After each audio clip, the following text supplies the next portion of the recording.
need some Viagra, I tell you. All right. All right. Hello there, groovy cats and chicks. I know it's been a while since you've seen me. Uh, Last thing we did was the Jim Cornette Puppet Show, which was really groovy and far out. And we also did Why Hollywood Sucks. Right now, today, we're going to talk about the underground. And as you can see, you're saying, Rock, where are you at? Are you still in the Savage Mansion? Of course I am.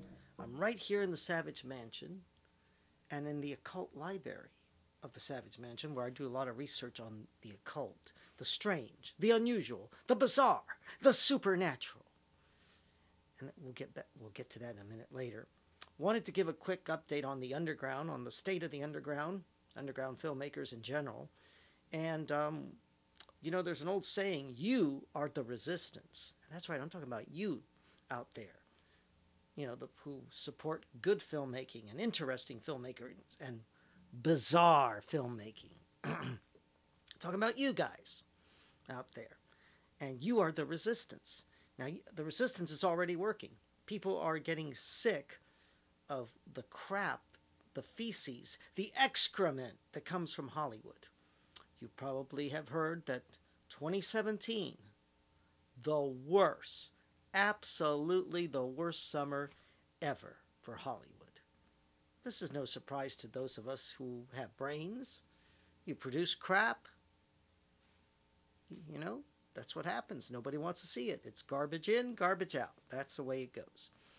And I'm sure you heard about Harvey Weinstein, who's molesting ladies left and right, and he's going to get away with it because, you know, the left-wing press just love him so much. It's okay for a loony leftist to molest women. You can't do it if you're slightly to the center or to the right, you know. Well, that's the way it goes, but he should really be punished. But of course he's going to get away with it, which sucks, you know. But it just goes to prove of all the crap that, you know, was going on.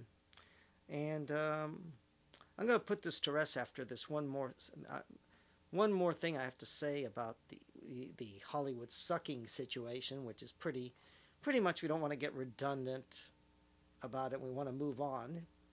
So the one last thing I just recently discovered, that Meryl Streep, who talked all that trash, you know how she made it in Hollywood? Does anybody remember Godfather 2 with Al Pacino? Remember the weak brother, the one that was a sissy? And he sold out his family to a rival mob. And so Al Pacino has him killed at the end. And, you know, he doesn't have him killed while his mom is still alive. But after his mom dies, that's it for him. He's dead. Anyway, the actor who played that guy, he was Meryl Streep's boyfriend, or she was his girlfriend. And she wanted to get into showbiz real bad. And he says, hey, my girlfriend would like to be in movies. How about giving her a shot? So Meryl Streep made it not on talent and elbow grease and, you know, pure guts. No, she made it because she was dating someone in the business. That tells you a lot about her. And that's all I have to say about her. One more footnote on George Clooney is that George Clooney, a very despicable human being. You know, one of the things I had forgotten about to mention in my last video about why Hollywood sucks is that he actually made jokes about Charlton Heston's Alzheimer's. Now, I don't know about you, but that is a frightening disease. It's a fate worse than death. Your mind is being erased. And it's just horrifying. I was reading about Russ Meyer and his Alzheimer's. That was tragic. It's a tragic disease, and it's harmful. It's rough on the family. And here you got this goon, George Clooney, who's a nasty old man, you know, making fun of a great movie icon like Charlton Heston, who has more talent, who had more talent in his little toe than George Clooney has in his whole body. And he's ridiculing the guy because he doesn't agree with him politically about his Alzheimer's.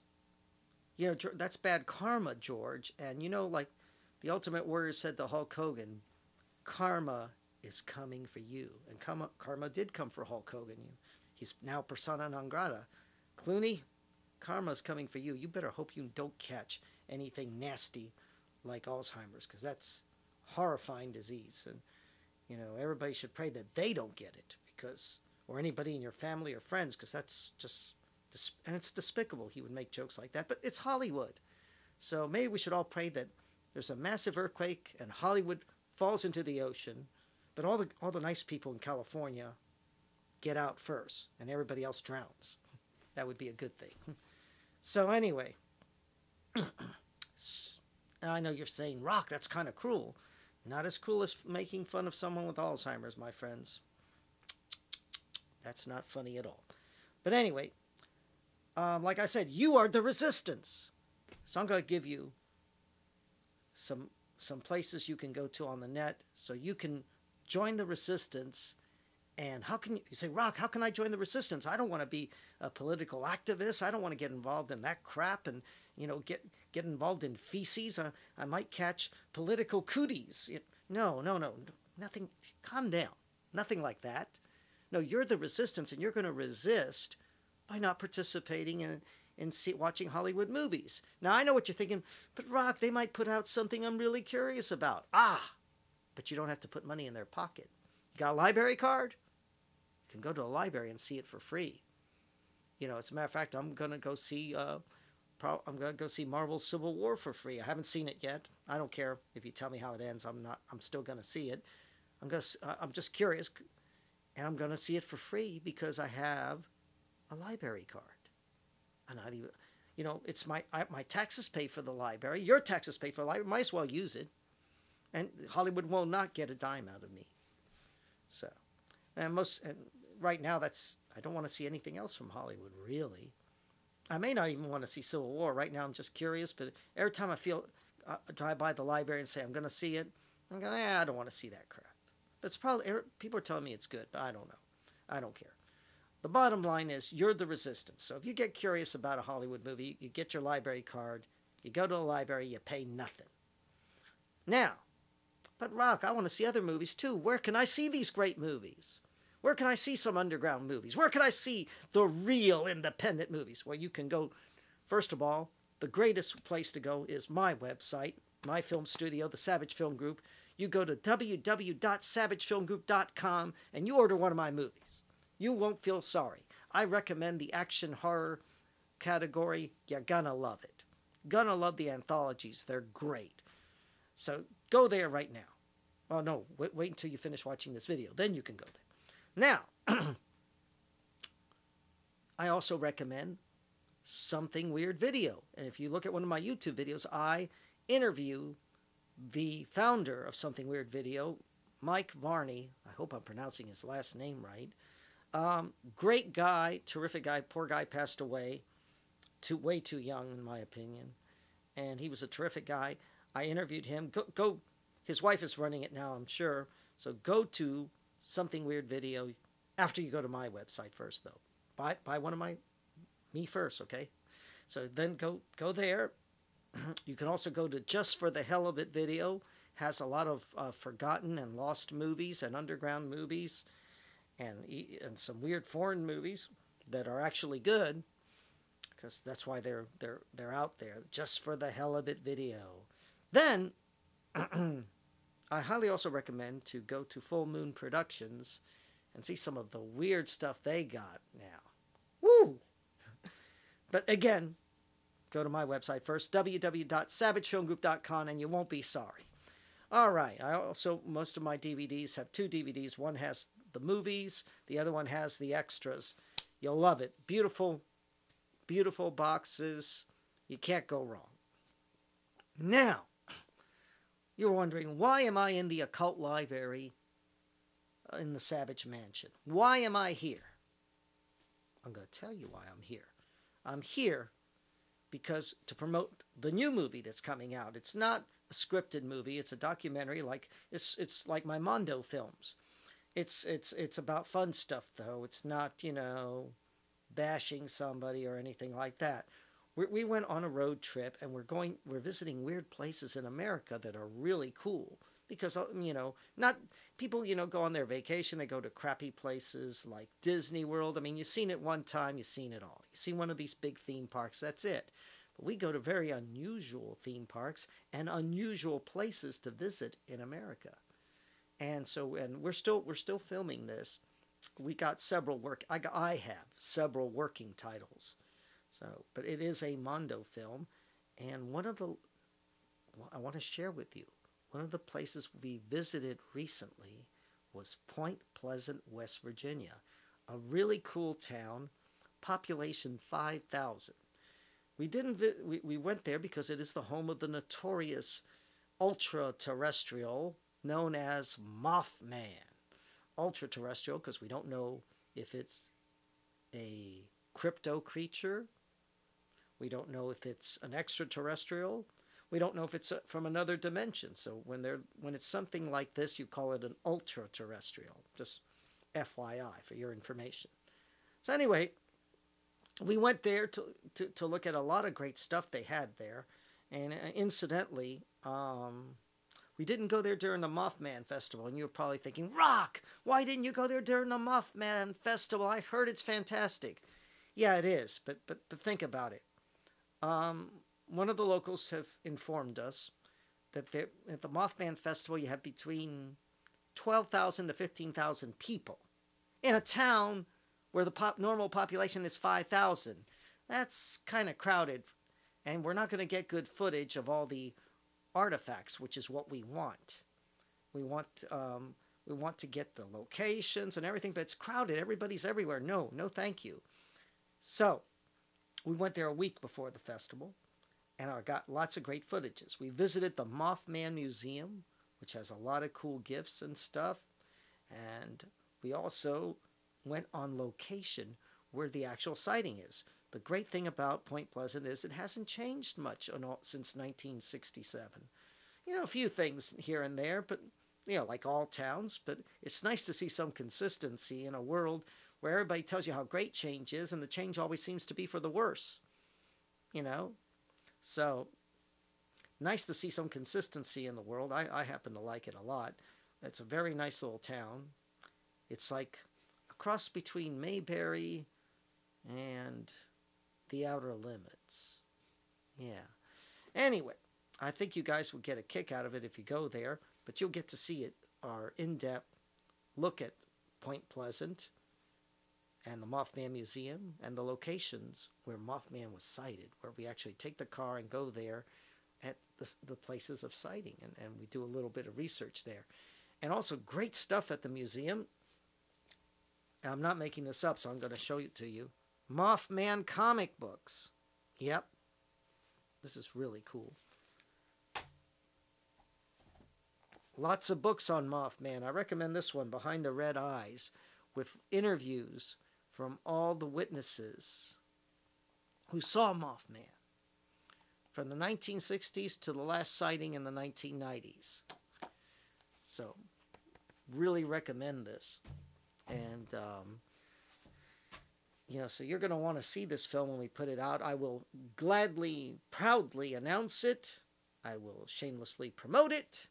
And I will tell you more about it when it is done. We're coming close to the end of it. We're going to visit more strange places. We've visited very obscure, places of, I should say, very obscure, not that obscure, but not as well known, little smaller theme parks for the kids that are great because they're not so congested.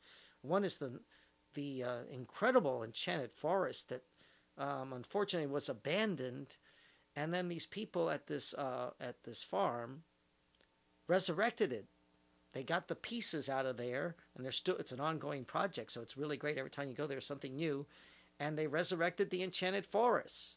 And people go there because of the Enchanted Forest. They already went there because it's a farm and petting zoo, but now they go there. People like my age go there to reminisce about their childhood, and they bring their children with them, and their children are blown away from it. And it's not, you don't stand in line for hours like in Disney World. The hell with Disney World. Disney is crap. They bought Marvel Comics. They've ruined Star Wars. They're going to ruin Marvel, too. Just mark my words on that one. with their obsession with girl power. Girl power's been around since the 70s. Where have you been, Disney? You know, 70s, 60s, actually. We had The Girl from Uncle, Honey West, Linda Carter as Wonder Woman, who is the best Wonder Woman, not that skinny bimbo on the screen recently. We had The Bionic Woman. We had Charlie's Angels. We had Police Woman with the great Angie Dickinson. No, Disney, you didn't invent girl power. It's been around, and it wasn't vicious like it is now, where the whole objective is to put down the men. So, to Disney, Disney is a filthy piece of excrement, and you are the resistance. You don't have to go to Disney World.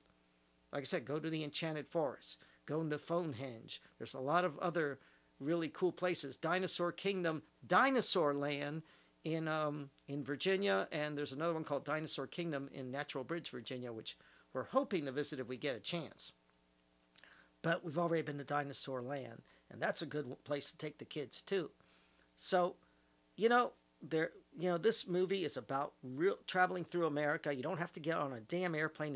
If you like road trips like I do, you take your SUV, or recently my SUV died. I had to get a Jeep. So you drive your Jeep and you go out there and you take care of business, and it's a lot of fun, and it's really great. And we're going to be visiting more places and more unusual places. And hopefully this documentary will be a great guide to everything up and down the East Coast. So you should check it out. I was planning to visit a place, Coral Castle in Florida. I was thinking of doing that next summer. I don't even know if the place is underwater or not because of that damn hurricane in Florida. That was a tragic thing. We'll have to find out. But anyway, ladies and gentlemen, like I said, you are the resistance. So you can check that out for yourselves. Check out these cool places.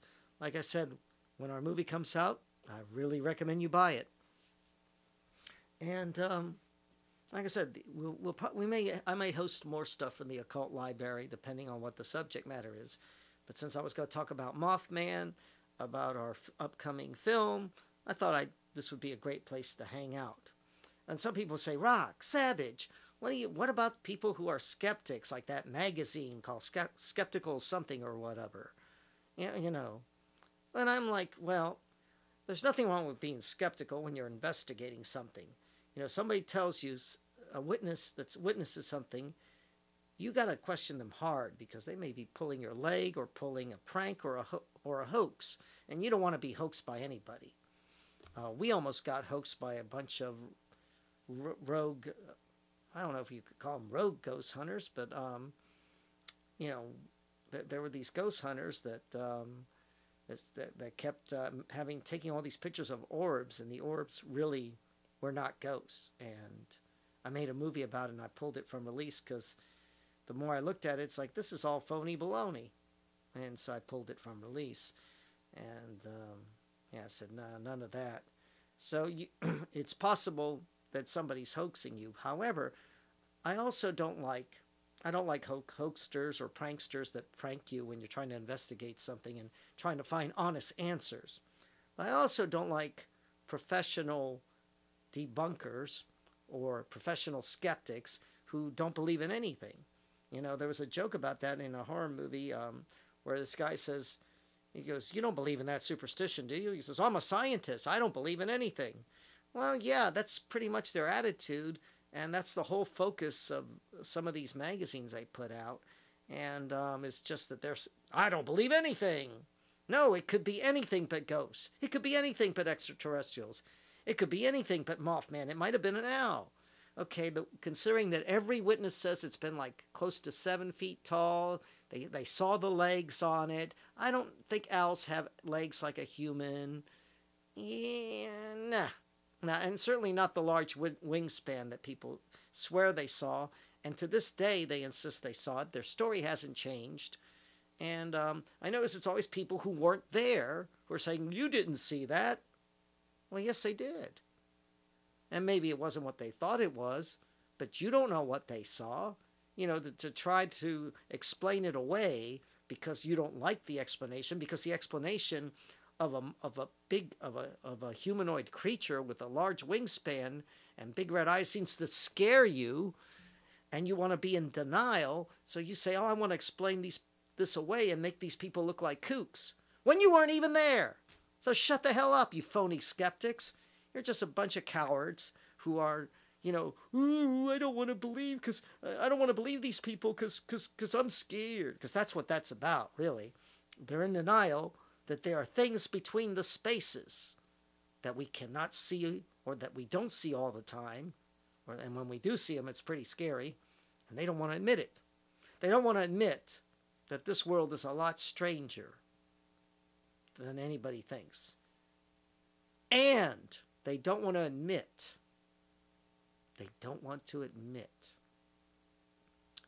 that science doesn't always have all the answers.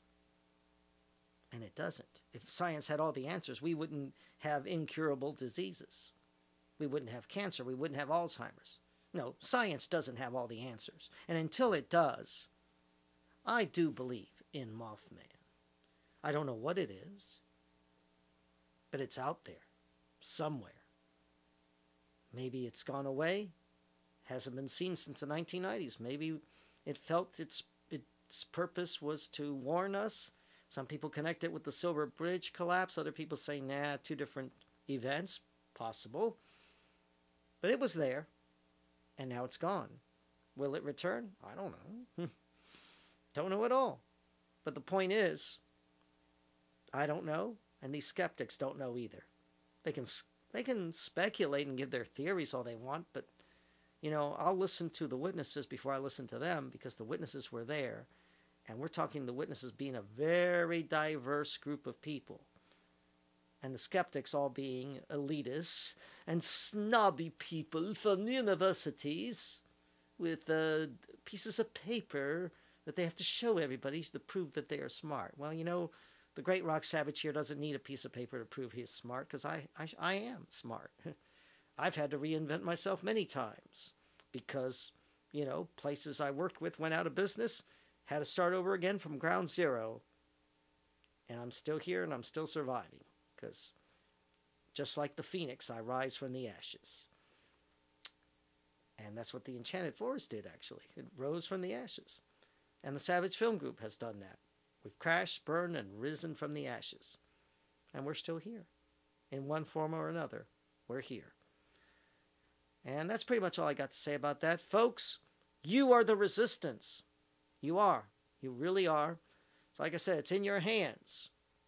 Go and support your local independent, or not necessarily local, but your national or international independent filmmaker.